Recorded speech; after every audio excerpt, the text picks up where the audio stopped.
Before giving your backyard, barbecue party, or swimming pool float one last hurrah, it's time to consider getting your home ready for the season ahead.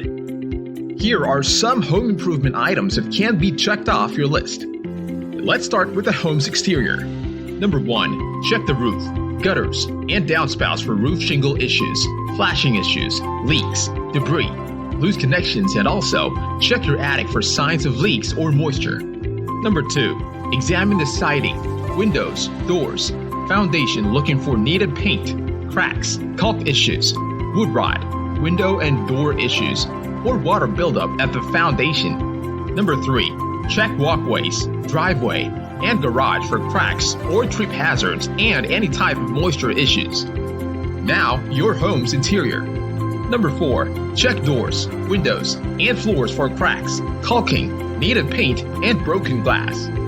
5. Inspect plumbing in the kitchen and bathrooms for leaks, moisture, loose connections, worn-out valves, and slow drains. Number 6. Check out and replace filters in all appliances and systems, as well as batteries in the necessary programs. Replacement on a regular basis helps keep things moving with no interruption. Most of the maintenance items you can do yourself, but if you find any type of major maintenance tasks, repairs, or if renovations are needed, be sure to call a professional.